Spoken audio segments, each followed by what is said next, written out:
दोस्तों राधे राधे, जय माँ सरस्वती। भक्ति काल की सामान्य विषय। ईश्वर के प्रति उत्कृष्ट प्रेम। आदिकाल में ईश्वर के बजाय व्यक्ति पूजा पर बल दिया जाता था, लेकिन भक्ति काल में व्यक्ति के बजाय ईश्वर की पूजा पर बल दिया जाता है। कुंभन दास। भक्तन को कहाँ सीकरी सो काम, आवत जात पन्हैया टूटी, बिसर गयो हरिनाम। तुलसीदास के कथन है। हम चाकर रघुवीर के, कहाँ लिखो दरबार। और ये तुलसीदास की दूसरी पंक्ति है दोस्तों। एक भरोसो एक बल, एक आश विश्वास, एक राम घनश्याम हित, चातक तुलसीदास। रैदास की पंक्ति। तीरथ वर्थ न करो आदेश, तुमरो चरण कमल भरोसो, जहाँ तहाँ जाऊँ तुम्हारी पूजा, तुम सा देव और नहीं दूजा। रैदास की पंक्ति। मीराबाई की। म्यारी तो मैं तो प्रेम दीवानी, मेरो तो दर्द न जाने कोई। मीराबाई की पंक्ति है दोस्तों। और भक्ति काल के बारे में हम पढ़ा रहे हैं दोस्तों। अब इसके आगे से ये देखिए। मेरे तो गिरधर गोपाल, दूसरो न कोई, जाके सिर मोर मुकुट, मेरो तो पति सोई। भक्ति काल में सामान्यता का भाव।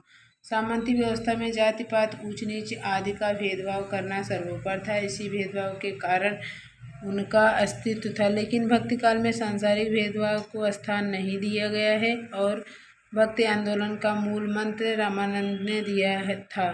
रामानंद। जाति पात पूछो नहीं कोई, हरि का भजे सो हरि का होई।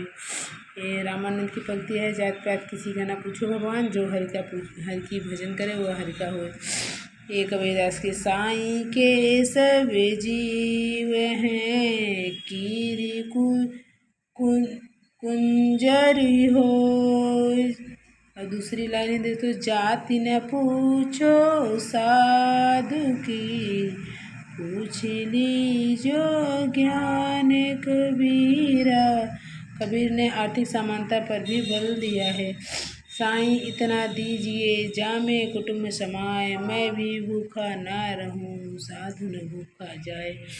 ये कबीरदास की पंक्ति है दोस्तों। और कबीर ने आर्थिक समानता पर भी बल दिया है। और उसके बाद गुरु की महिमा एवं नामकरण के बारे में देखिए दोस्तों। गुरु की महिमा एवं नामकरण। प्राचीन काल से आज तक गुरु की महिमा का गुणगान किया गया है। सिद्धनाथ, जैन आदि सभी ने गुरु के महत्व को स्वीकार किया है। संत ज्ञानेश्वर। गुरु बिन होए न ज्ञाना। कबीरदास के। गुरु गोविंद दो खड़े, काके लागू पाए, बलिहारी गुरु आपने, गोविंद यो बताए। दशरथ सुत तिहु लोक बखाना, राम नाम का मरह में आना। ये कबीरदास की। राम से बड़ा राम का नाम, कबीरदास जी कहते हैं दोस्तों। जयसी की। गुरु सुआ जेहि पंथ दिखावा। तुलसीदास की पंक्ति थे। बंदहु गुरु पद पदुम परागा, सुरुचि सुवास सरस अनुरागा। ये तुलसीदास की पंक्ति है दोस्तों। शास्त्र ज्ञान की अनावश्यकताएं। शास्त्र ज्ञान की अनावश्यकता। भक्ति काल के सभी कवियों ने ईश्वर या परमात्मा की भक्ति के लिए शास्त्र ज्ञान को अनावश्यक माना है। सभी भक्ति कवियों ने ईश्वर के सरल सहज रूप को रोज को उपासना के लिए सही माना है। कबीर की। पोथी पढ़ी पढ़ी जग मुआ, पंडित भया न कोई, ढाई आखर प्रेम का, पढ़े सो पंडित होई कबीरा। ये तुलसीदास की पंक्ति है दोस्तों। यदि कोई व्यक्ति निर्मल मन से भगवान की आराधना करता है तो वह बिना बाधा के सारे काम पूर्ण कर लेता है। मुको होई वाचाल, पंगु चढ़ई गिरि गहन।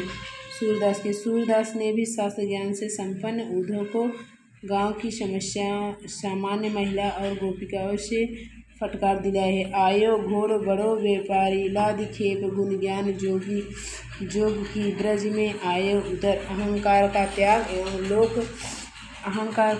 एवं लोक जीवन से जुड़ाव। भक्ति काल के सभी कवियों ने स्वयं को भगवान के समान छोटा माना है। भक्ति। कबीर कूता राम का, मोतिया मेरा नाम। यहाँ पर कबीरदास ने अपने अहंकार को त्याग कर अपने को सबसे छोटा बताया है और अपने परमात्मा या प्रीतम को उनकी कुतिया बताया है। अपने आप को राम सो बड़ो कौन मोसो कौन छोटो, राम सुखरो कौन मोसो कौन खोटो।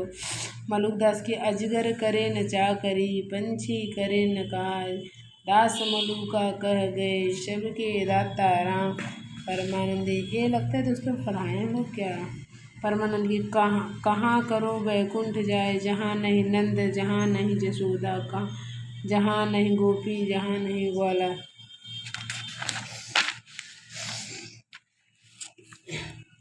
भक्तिकालीन कवियों का नारी विषयक विचार। भक्तिकालीन कवियों ने नारी की अच्छाई या बुराई दोनों का उल्लेख किया है। पतिपरायण उच्च विचार वाली नारियों की प्रशंसा की है तथा गलत आचरण करने वाली स्त्रियों की बुराई भी की है।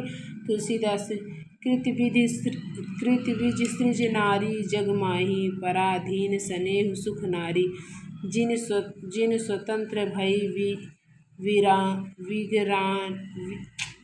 विगराही नारी। सॉरी दोस्तों, ये माया महाठगनी हम जाने। कबीरदास की पंक्ति है, ये गोच की कहानी।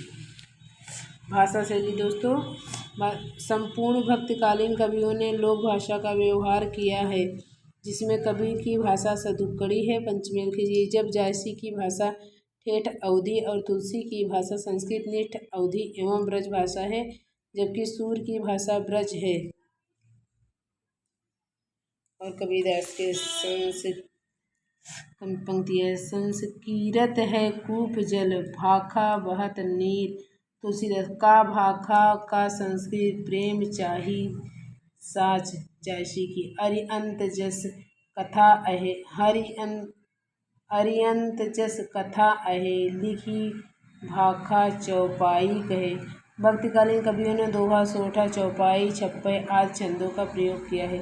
संपूर्ण भक्ति साहित्य में शांत रस की प्रधानता है। संपूर्ण भक्ति साहित्य में शांत रस की प्रधानता है, जबकि पद्मावत में श्रृंगार रस की प्रधानता है। दोस्तों ये दोनों